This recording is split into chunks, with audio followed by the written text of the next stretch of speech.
not. I wanted to know why so few manage to be well off financially in a country where success is available to everyone. For example, in checking the Statistical Abstract of the United States, published by the Bureau of the Census, I discovered, just lately, that only 10% of the men in this country, 65 years of age and older, have incomes of $6,000 or more a year. More than 80% of all men 65 or older have incomes under $4,000 a year. Only 7.6% have incomes between $7,000 and $10,000 a year, and only 3.7% have incomes of $10,000 a year or more. A man starts his working career in his 20s, often earlier. He's fortunate in that he lives in the free world. He has better than 40 years to make the grade financially in the richest country on earth. Yet, according to the statistics, only about 10 out of 100 will be financially secure by the time 65 rolls around, and only about 4 men out of 100 will be financially comfortable. Now why? Well, let me tell you how to find out for yourself. Conduct your own survey. Start down the street in your neighborhood on any Saturday or Sunday and ask the man of every house 2 questions. The first question is, what are you doing at the present time to increase your income now? That is, how much do you want to earn? And when you've evaluated the blank stare you get in response to that question, ask question number 2, which goes, how much money are you planning to be worth at age 65? Now, when the silence becomes too unnerving, thank him and move on to the next house. Ask 50 men, 100, 1,000, until you're completely convinced that the reason men don't make more money during their working lives, and the reason men aren't financially independent by the time they're 65, is simply that they seldom, if ever, do any constructive thinking on either subject. It's that simple, unfortunately. The reason it's so easy to earn far more money than the average man earns in this country is that so very few are going about it the right way. This is a race without enough contestants to bother about. The few who are really in the race can all be winners. Some will finish ahead of the others, but even the man who finishes last in this race will be financially secure. Most people, more than 90%, aren't even in the race. To prove it, ask yourself the 2 survey questions. Up until the time you started listening to this message, what were your plans for increasing your income? How much do you want to earn? And how much money had you decided to be worth by the time you're 65? You see, people who earn large incomes aren't lucky, and they're not crooks as those without money are so fond of pretending, nor are they endowed with more brains or talent necessarily than their friends and neighbors, nor are they privy to occult secrets, and only a very few were lucky enough to have had rich fathers or grandfathers. Most of the people earning the big incomes today started the same way you and I did, and most other people. The only difference between the men who earn big incomes and those who earn small incomes is that those earning big incomes decided to earn more. They're the people who made it their business to earn more. You see, a woman who does not think about baking an apple pie for dinner tonight will never think of looking up the recipe for apple pie. Without the decision for pie, there's no motivation for checking out the recipe. A man who does not think about driving his car to St. Louis, Missouri or Nacogdoches, Texas will never get road maps which show how to get to St. Louis or Nacogdoches. And a man who never decides to earn more money will never think of learning how, of looking up the rules for earning more money. You see, people do what they make up their minds to do. So get rid of the ancient superstition once and for all that people who earn big money are special people, or lucky, or get the breaks, or had money to begin with, or knew someone, or are smarter, or anything else. These are alibis. They can all be disproved 1,000 times. The reason there are so many of these alibis around is that men who fail to make the grade financially are seldom honest enough to just admit that they really didn't try and keep trying. So in order to justify their failure, in order to remain seated, they dream up and pass along these old alibis. We're all self-made, but only the successful will admit it. I once had occasion to visit Charleston, South Carolina. I'd never been there before, so I hired a taxi to drive me around the historic old town. I particularly wanted to see the battery where that famous shot was fired on Fort Sumter. Along this beautiful drive, some of Charleston's oldest and finest homes look out over the bay. I commented to my cab driver on what lovely homes they were, and he said, yes, some of those homes have 40 rooms. And then he thought a moment and he said, and every one of them is owned by a crook. This is how the have-nots justify themselves and their lot in life. I didn't say anything because I didn't feel I was entitled to advise him or try to straighten out his thinking. This is a free country where as long as he doesn't hurt others, everyone has the unalienable right to be just as wrong as he wants to be. As Thomas R. Lounsbury, the American scholar and educator, put it, we must view with profound respect the infinite capacity of the human mind to resist the inroads of useful knowledge. My taxi driver and men and women like him all over the world have been kidding themselves and holding themselves down and refusing the bounty and abundance of the world for centuries.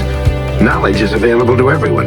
We can either listen to those qualified to teach us, or we can go along with those ancient stumbling blocks we get from people who don't know any more than we do.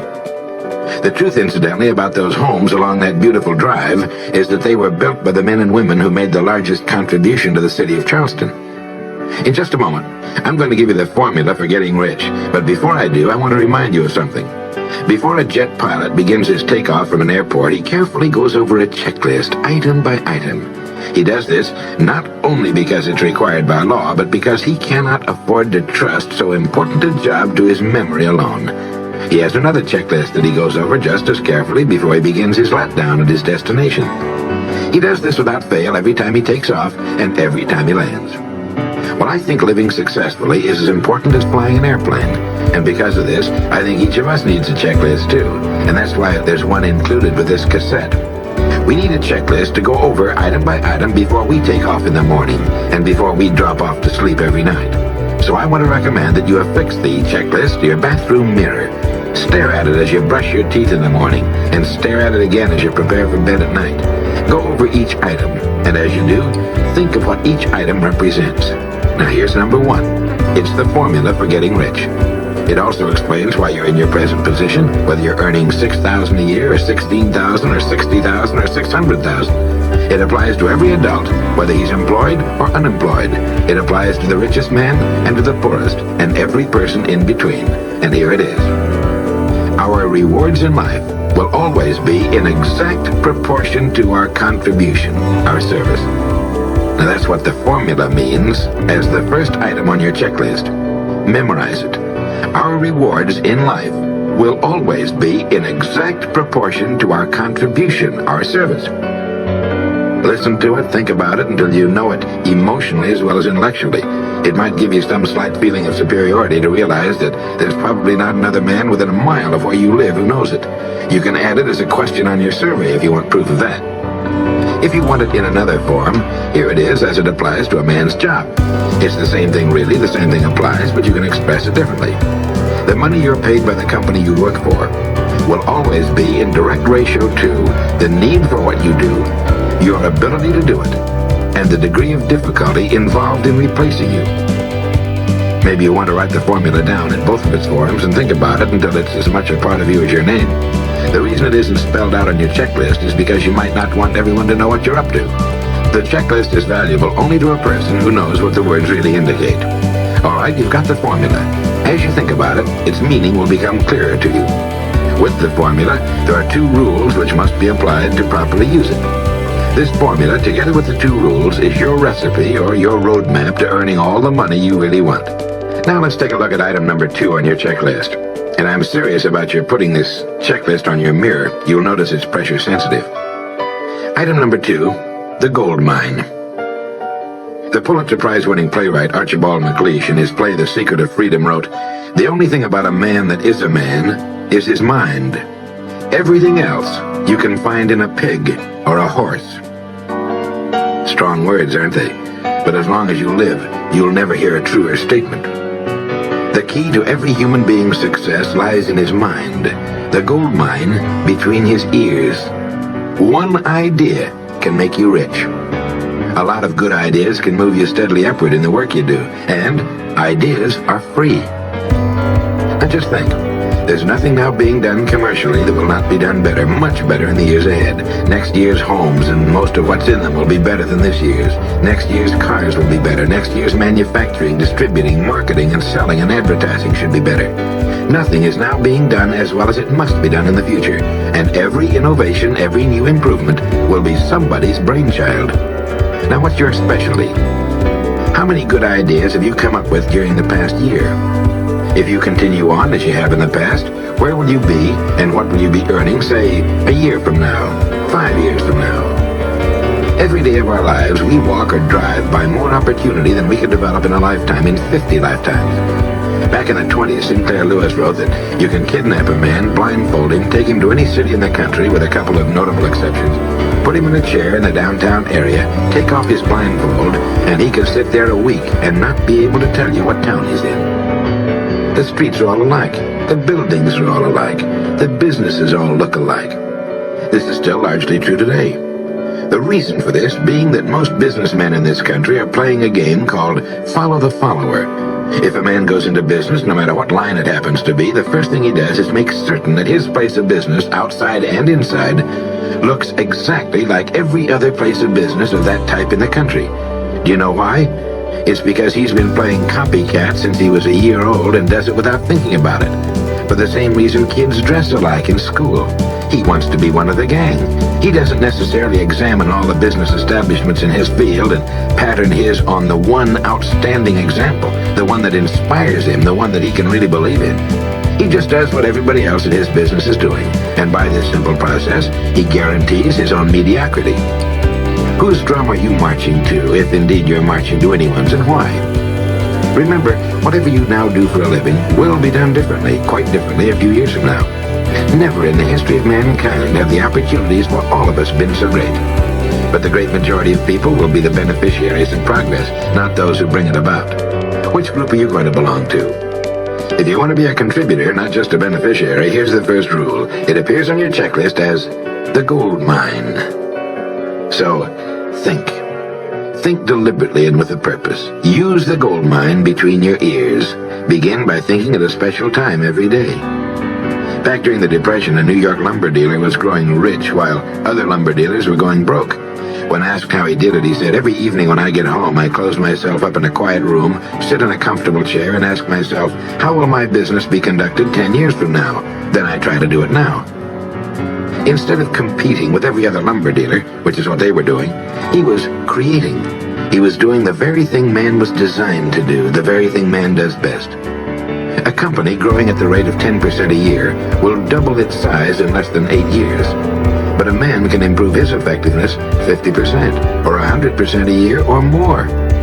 The experts tell us that every one of us has within him deep reservoirs of ability, even genius, that he habitually fails to use. Well, let's begin now to reach into these deep, rich areas of pure net profit and use more of our real abilities. Let's think. Here's the best way I've found to make yourself think. Start getting up a little earlier than you're accustomed to.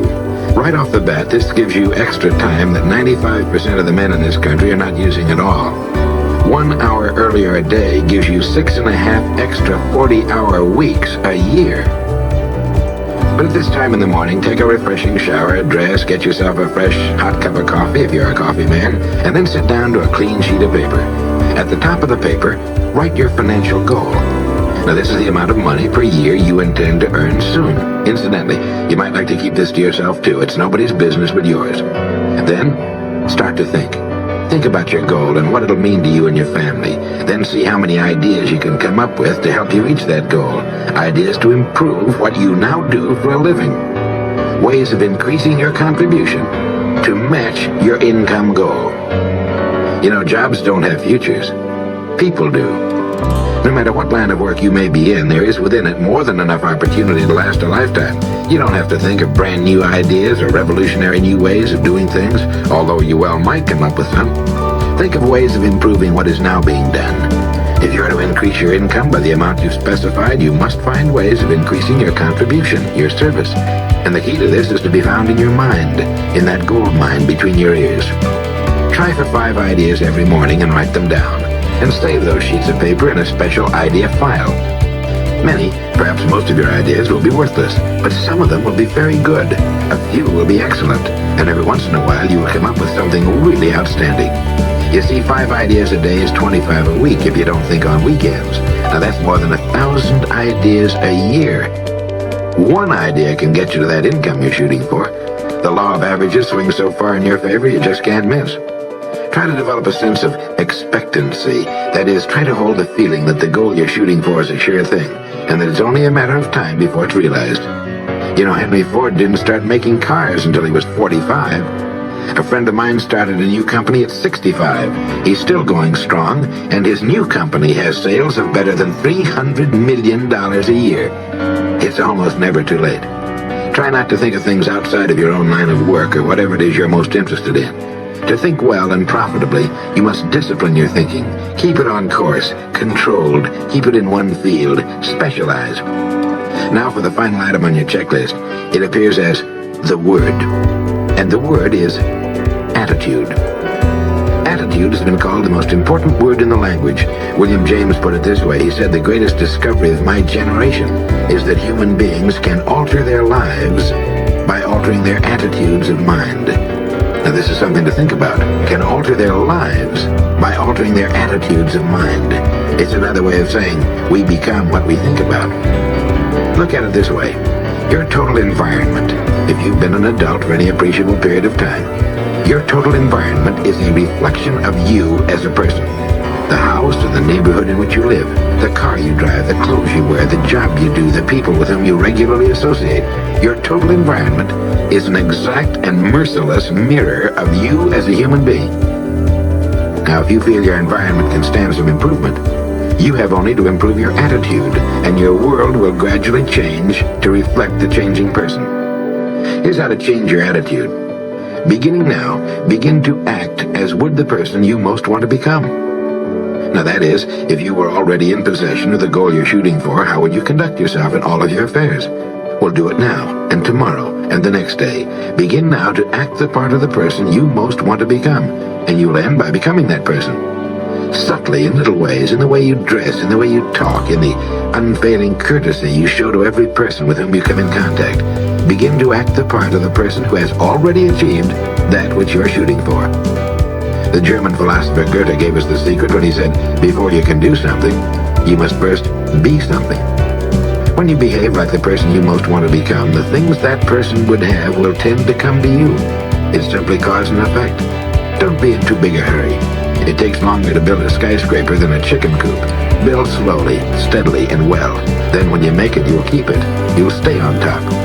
Always be suspicious of the so-called get-rich-quick scheme or sudden success.